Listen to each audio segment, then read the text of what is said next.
Okay, welcome to digitalworldcitizen.com. My name is Daniel Tadros.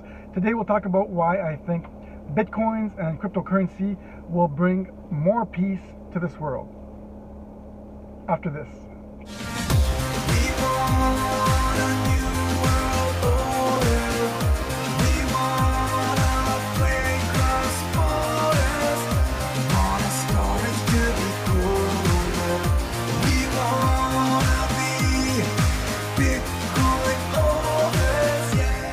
Okay, welcome to digitalworldcitizen.com. Thanks for tuning in.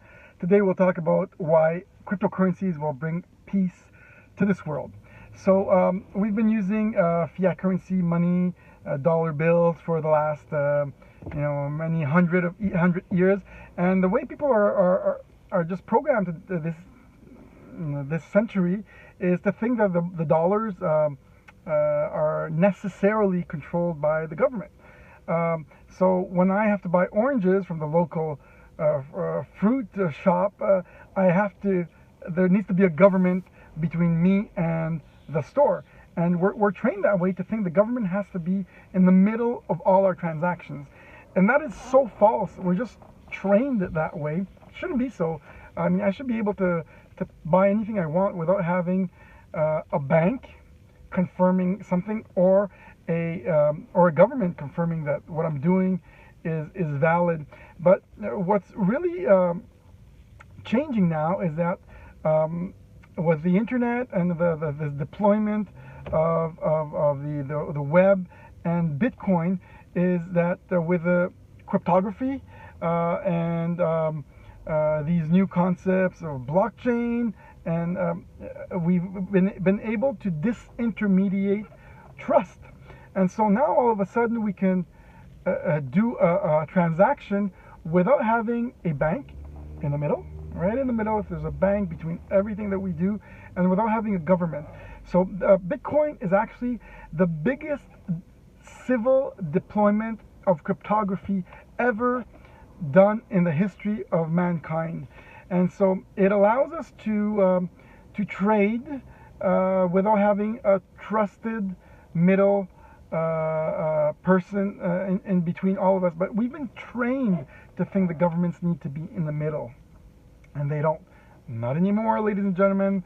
The world has changed for good. It has changed forever, and Bitcoin is changing that. And how this will bring peace is that by having the governments in the middle of every single transaction, having them do the monetary policy, having them do everything, that we're subject to the whims of the politicians, the monetary policy of the country, the monetary policy of other countries. Bitcoin is actually a sovereign currency that is, the price is dictated by the citizens, by the use of I'm just fixing my hair here, by the use of the actual coin. So the more it's used, the more its value goes up. But especially it's free of any, it's not tied to gold, it's not tied to the US dollar, it's not tied to the stock market. It is a free sovereign currency that belongs to the population. That is, the trust is calculated mathematically by mathematics. We're protected by mathematics, and we're protected by this blockchain that is mined by the miners all over the world. We're relying on 150,000 people that are confirming this transaction without the middle layer of trust that previously our bank was providing for us, or even the country was providing for us. So this is a major innovation, guys, and the way this will bring peace, so I haven't gotten there, but this will bring peace because we're not funding the government anymore. We're not, the government is a great thing. I'm born in Egypt. I'm not born in Egypt. My parents are born in Egypt, moved here to Quebec to have a better life for their children. And it's fantastic what they did. RIP, both my parents. They did a great job raising all of us, but they came here for a better life from Egypt and to Quebec, Canada. And we do have a good life, but the government is really overtaxing us, is really too prominent with all this control over the monetary policy, control over the money, control over this, and this is not necessary anymore. It's not necessary to fund the government so that they go buy planes and go buy tanks and they go create wars, and sometimes they misuse the money.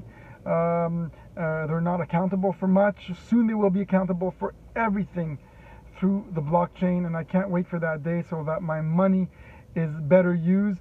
But it will bring peace ultimately. It will free all the world's citizens to be more sovereign, more independent from their state, from their territories, from their country. It's removing the borders. And so with our movement, first of all, there will be more peace. We're at digitalworldcitizen.com, getting citizens to become digital citizens of the world, to join the movement of peace, of one nation, and all for the good reasons. We're doing it through music, we're doing it through YouTube, we're doing it through the goodwill. It's the coin of goodwill that you guys will embark in. Go on our site, digitalworldcitizen.com.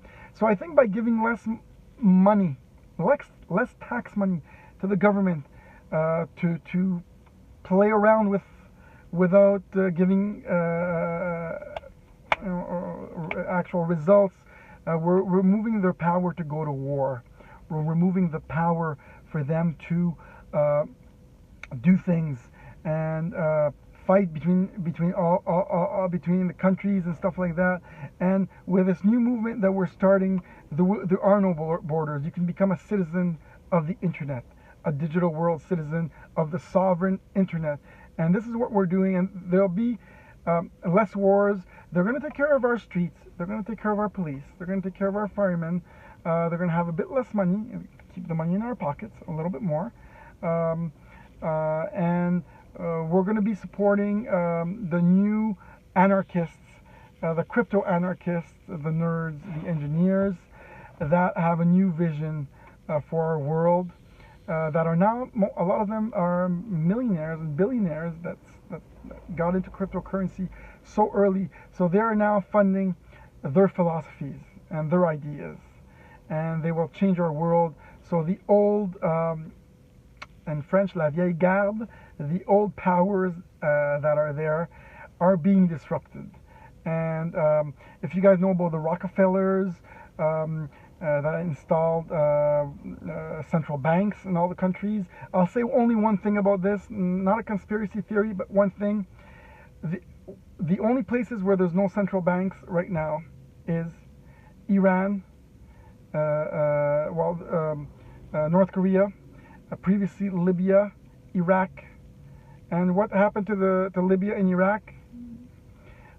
So the Rothschilds' central banking system is they go to war and they use the U.S. as their puppet, most powerful army in the world, because they control the money flow of the U.S. through the Federal Reserve, and they create wars.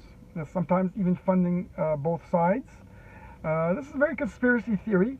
I like to believe in some of that, but when you know the places that have no central banks, you realize, whoa, no central bank in North Korea. You know, they have a nuclear arm, so they're you know they're fighting this. But so central banks are once you control the money of a country, you control the country, and this is what's been happening all around the world for over 100 years now. We don't have to have banks. We don't have to have central banks. We don't have to have monetary policy, and we don't have to have wars. And cryptocurrency will change all of this. Embark into the journey, become a digital world citizen, become a Bitcoin ambassador. Definitely no other cryptocurrency will come close to Bitcoin. So guys, on that, peace. We'll talk to you.